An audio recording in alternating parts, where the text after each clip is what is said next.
Hello students, welcome to Upasthapana YouTube channel. నేను మీ Rajesh, station master.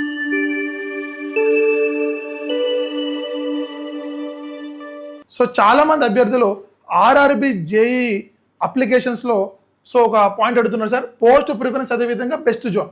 Sir post preference ఏ విధంగా పెట్టాలి, ఏ జోన్కి అప్లై చేస్తే మనకు ఛాన్స్ ఎక్కువ ఉంటుందో దాని గురించి అడుగుతున్నారు. దాన్ని మనం దృష్టిలో పెట్టుకొని నా పర్సనల్ ఎక్స్పీరియన్స్ అదేవిధంగా చాలామందిని అడిగి డిస్కస్ చేసి ఏదైతే బెస్ట్ ప్రిఫరెన్స్ ఉంటుందో ఆ ఆర్డర్ మనం తీసుకురావడం జరిగింది sir. This is my personal opinion sir. ఎందుకంటే రైల్వేలో నేను వర్క్ చేస్తున్నాను కాబట్టి ఫ్రమ్ లాస్ట్ 8 years నుంచి వర్క్ చేస్తున్నాను. నాకున్నటువంటి ఎక్స్పీరియన్స్, నాకున్నటువంటి రిమైనింగ్ ఫ్రెండ్స్ని అడిగి మనం ఈ ప్రిఫరెన్స్ ఆర్డర్ తయారు చేయడం జరిగింది. ఈ ప్రిఫరెన్స్ ఆర్డర్ అనేది మీకు ప్లేస్ ఆఫ్ పోస్టింగ్ కావచ్చు, నేచర్ ఆఫ్ వర్కింగ్ కావచ్చు, అన్నిటిని డిపెండ్ దృష్టిలో పెట్టుకునే మనం ఈ వీడియో చేస్తున్నాం. చూడండి sir, first of all department wise చూద్దాం సార్, అంటే మెకానికల్ డిపార్ట్మెంట్ వైజ్. ఇక్కడ చూడండి సార్, మెకానికల్ డిపార్ట్మెంట్ అంటే మీరు బీటెక్లో మెకానికల్ చేయడం, రైల్వేలో మెకానికల్ డిపార్ట్మెంట్ కాదు.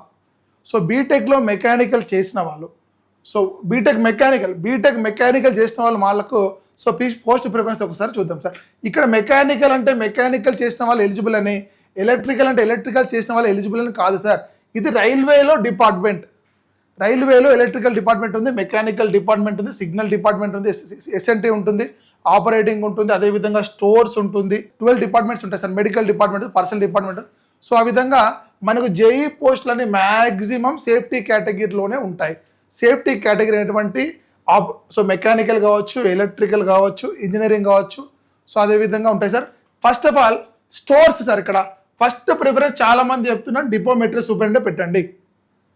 అది మెన్ కావచ్చు ఎవరైనా, మెకానికల్ డిపార్ట్మెంట్ కావచ్చు, ఎలక్ట్రికల్ డిపార్ట్మెంట్ కావచ్చు, కంప్యూటర్ సిఎస్సి కావచ్చు, ఐటీ కావచ్చు, మీరు డిపో మెటీరియల్ సూపరింటెండెంట్కి ఎనీ డిప్లొమా చేసినా, ఏ డిప్లొమా చేసినా మీరు ఎలిజిబులే.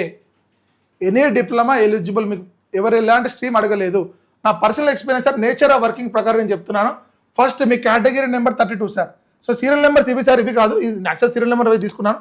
కేటగిరీ నెంబర్ 32 ఫస్ట్, దీనికి ఫస్ట్ ఆప్షన్ ఇవ్వండి. Next JE electrical second preference ఇవ్వండి. ఎవరైతే మెకానికల్ చదివారో JE design and workshop third ఇవ్వండి.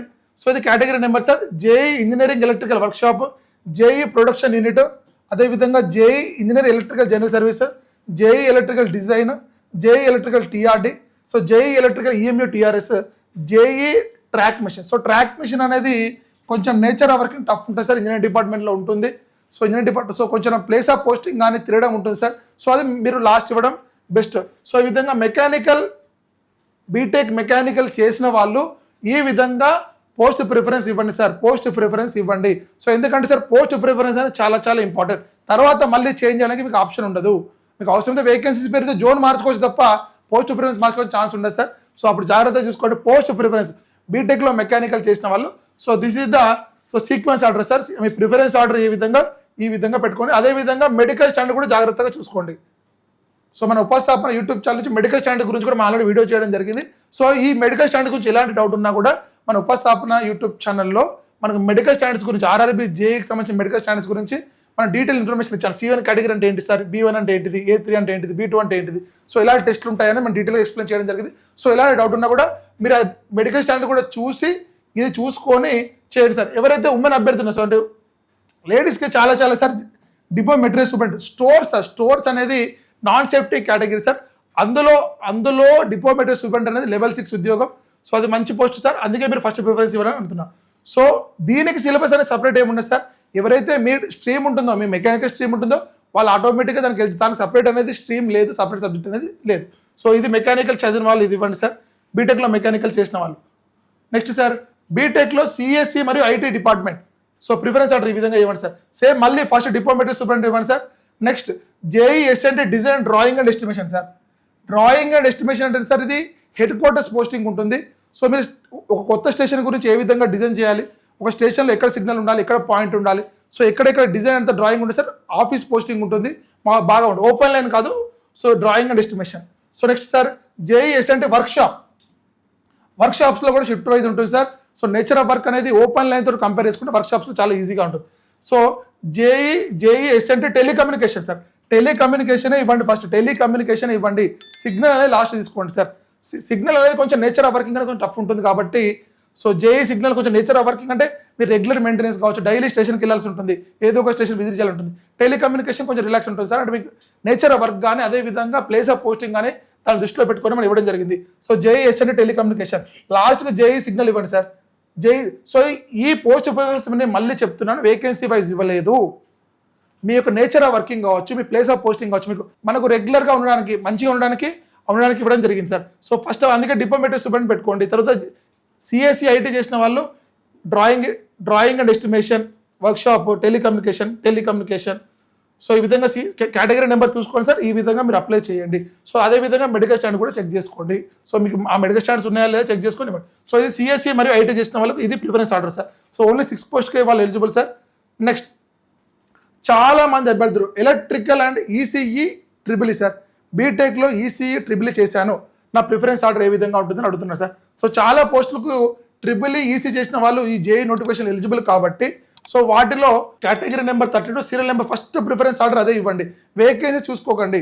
సో ఆటోమేటిక్గా మీరు టాప్ వస్తే మీకు ఆటోమేటిక్గా వచ్చేస్తుంది. Next sir, JE electrical design drawing production unit R&D research and development, అదే JE design and workshop, JE SMD design drawing and estimation, electrical workshop. Sir production units వర్క్షాప్స్లో అనేది నేచర్ వర్కింగ్ చాలా ఈజీ ఉంటుంది, shift wise ఉంటుంది, చేసుకొని వెళ్ళిపోవచ్చు. కానీ open line, regular open line అంటే మీనింగ్ అంటే సార్ స్టేషన్లో వర్క్ చేయడం. సో నైట్ టైం ఫెయిల్యూర్ ఉన్నా వెళ్ళాల్సింది ఓపెన్ లైన్లో. కానీ ప్రొడక్షన్ యూనిట్స్లో ఏంటి సార్, ప్రొడక్షన్ యూనిట్లో మీ షిఫ్ట్ మీరు చేసుకుంటారు, వెళ్ళిపోతారు. అందుకే మీ ప్రొడక్షన్ యూనిట్స్ ముందు ఇవ్వమంటున్నాను. JE SMD telecommunication, JE electrical general services. So ఈ విధంగా టోటల్ కేటగిరీ ఇచ్చాను sir. EMI track machine last ఇచ్చుకోండి సార్. ట్రాక్ మిషన్ లాస్ట్ ఇచ్చుకోండి. ఇదంతా నేను మళ్ళీ చెప్తున్నాను, ఇదంతా నేచర్ ఆఫ్ వర్కింగ్ ప్రకారమే నేను ఇస్తున్నాను, వేకెన్సీ ప్రకారం ఇవ్వడం లేదు. So nature of working easy ఉండడానికి చూసి ఇస్తున్నాను. మెకానికల్ డిపార్ట్మెంట్, రైల్వేలో మెకానికల్ డిపార్ట్మెంట్లో ఎలక్ట్రికల్ పోస్టులు కూడా ఉంటాయి, ఎలక్ట్రానిక్స్ పోస్టులు కూడా ఉంటాయి, వాళ్ళు కూడా ఎలిజిబుల్. సో ఇదంతా మెడికల్ స్టాండ్ చూసుకొని మీరు ఈ సీక్వెన్స్ ఆర్డర్ పెట్టుకోండి. సో ఇదంతా sequence order sir. Next sir, preference ఆర్డర్తో పాటు what is the best zone. So నాకు ఏజ్ ఎక్కువ ఉంది సార్, నేను లాస్ట్ ఆపర్చునిటీ నాకు ఖచ్చితంగా ఈ సంవత్సరం రావాలి అంటే మీరు గుర్తుపెట్టుకోండి, ముంబై, చెన్నై, కోల్కతా, సికింద్రాబాద్, బెంగళూరు. సో మనకు ఈసీఈ ట్రిపుల్ ఈ పోస్టులు సో ఇక్కడ ముంబైలో 897 ఉన్నాయి, అదేవిధంగా చెన్నైలో 492 ఉన్నాయి, కోల్కతాలో 498 ఉన్నాయి, సికింద్రాబాద్లో 221 ఉన్నాయి సార్. సికింద్రాబాద్లో 221 ఉన్నాయి, బెంగళూరులో 219. సో మనకు హైయెస్ట్ వేకెన్సీస్ ఆర్ఆర్బీ ముంబైకి ఉన్నాయి సార్. ఆర్ఆర్బీ ముంబై ఉన్నాయి. సో టోటల్ పోస్టులు తీసుకుంటే ముంబైకి ఎక్కువ ఉన్నాయి, కానీ టోటల్ పోస్టులు తీసుకుంటే ఇక్కడ కొంచెం 590 బెస్ట్ పోస్టులు ఉన్నాయి సార్. సో మళ్ళీ చెప్తున్నాను, మీ ప్రిఫరెన్స్ కానీ జోన్ కానీ మీరు ఏ విధంగా సార్, నేచర్ ఆఫ్ వర్కింగ్, అదేవిధంగా ఛాన్స్ ఆఫ్ గెట్టింగ్ మోర్, అంటే ఏ జోన్కి అప్లై చేసుకుంటే జాబ్ ఈజీగా రావడానికి ఉంటుంది. అంటే ఎక్కడైతే ఇక్కడ చాలామంది అనుకుంటే సార్ ఆర్ఆర్బీ ముంబైకి అప్లై చేస్తే జాబ్ చాలా ఈజీగా వస్తుంది, ఎందుకంటే ఇక్కడ ఈసీఈ ట్రిపుల్ ఈ పోస్టులు 897 ఉన్నాయి అనుకుంటారు. కానీ ఈసీఈ ట్రిపుల్ ఈ చేసిన వాళ్ళు అందరూ ముంబైకి అప్లై చేస్తే మరి చెన్నైకి ఎవరు అప్లై చేయాలి, కోల్కతాకి ఎవరు అప్లై, బెంగళూరుకి ఎవరు అప్లై చేయాలి, సికింద్రాబాద్కి అప్లై చేయాలి. మీరు గుర్తుపెట్టుకోవాలి సార్, మీకు ఉద్యోగం అనేది మీ నేచర్ ఆఫ్ పోస్టింగ్ కానీ మీరు అనుకున్న దగ్గర, అంటే మీ సార్ నాకు తెలంగాణలో ఉండాలి, ఏపీలో ఉండాలి నేను అనుకుంటే మీ అడ్రస్ ఎక్కడుందో ఆ జోన్లో అప్లై చేసుకోండి. మీ ప్లేస్ ఆఫ్ పోస్టింగ్ కానీ ఖచ్చితంగా సార్, ఒక రైల్వేలో ఒక జోన్ నుంచి ఇంకో జోన్కి రావడం చాలా టఫ్ అయిపోయింది సార్. ఒక జోన్ నుంచి ఇంకో జోన్కి రావడం చాలా చాలా టఫ్ అయిపోయింది. మినిమం 10 years సర్వీస్ చేయాలి సార్. అక్కడ మినిమం 10 years సర్వీస్ చేయాల్సిందే. మీరు ఆర్ఆర్బీ ముంబైకి వెళ్ళారు, 10 years సర్వీస్ చేస్తేనే మీరు ఆర్ఆర్బీ సికింద్రాబాద్కి వస్తారు. మీరు ఆర్ఆర్బీ చెన్నైకి వెళ్ళారు, 10 years తర్వాత మీకు ఐఆర్ఆర్టీ ఇంటర్ రైల్వే ట్రాన్స్ఫర్ పెట్టుకుంటే మీరు 10 years తర్వాత మీ అప్లికేషన్ యాక్సెప్ట్ చేస్తారు డిఆర్ఎం. దాని తర్వాత మళ్ళీ మీరు అనుకున్న జోన్లో వేకెన్సీస్ ఉండాలి. జేఈ పోస్ట్ అన్ని వేకెన్సీలు ఉంటాయి సార్. మీరు సపోజ్ మీరు ఆర్ఆర్బీ చెన్నై నుంచి ఆర్ఆర్బీ సికింద్రాబాద్ రావాలి సార్. ఇక్కడ జేఈ పోస్ట్లో మీ పోస్ట్ ఇక్కడ ఖాళీ ఉండాలి. ఈ RRB Secunderabad NOC no objection certificate ఇస్తేనే మీరు అక్కడ నుంచి రిలీవ్ అవుతారు. So this is the long process. మళ్ళీ చెప్తున్నాను, ప్లేస్ ఆఫ్ పోస్టింగ్ అనేది మీ ఇంటి దగ్గరే ఉండాలనుకుంటే మీరు వేకెన్సీస్ కాదు, మీరు టాప్ స్కోర్లో ఉంటే మీరు ఎక్కడైనా ఉద్యోగం వస్తుంది.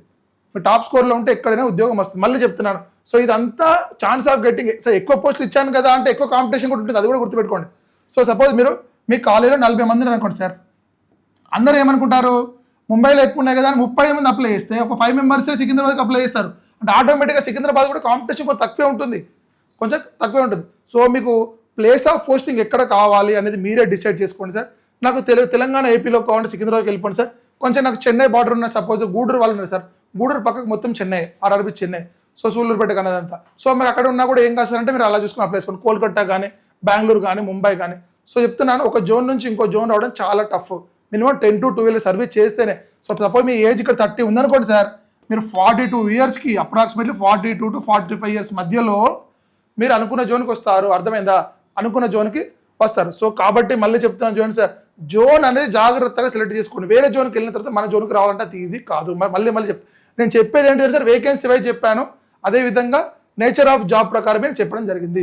సో ఇంకా ఆర్ఆర్బీ జేఈ పోస్ట్ ప్రిఫరెన్స్ కానీ మెడికల్ స్టాండర్డ్స్ కానీ సో ఇంకా ఎలాంటి డౌట్ ఉన్నా కూడా మీరు కింద కామెంట్ రూపంలో చెప్పండి, మేము ప్రతి కామెంట్కి రిప్లై ఇస్తాం. అదేవిధంగా ఆర్ఆర్బీ జేఈ అప్లై చేసినటువంటి ప్రతి ఒక్క అభ్యర్థికి ఈ వీడియో షేర్ చేయండి సార్. ఎందుకంటే పోస్ట్ ప్రిఫరెన్స్ అనేది లాస్ట్ మినిట్లో చేంజ్ చేసుకోవడానికి ఛాన్స్ ఉంది కాబట్టి, ఇంకా 3-4 డేస్ టైం ఉంది కాబట్టి మీరు ఖచ్చితంగా మళ్ళీ ఏమైనా డౌట్ ఉంటే మళ్ళీ చేంజ్ చేసుకోండి. అదేవిధంగా ఇంకా ఎలాంటి డౌట్ ఉన్నా కింద స్క్రోల్ అవుతున్న నెంబర్కి కాల్ చేయండి.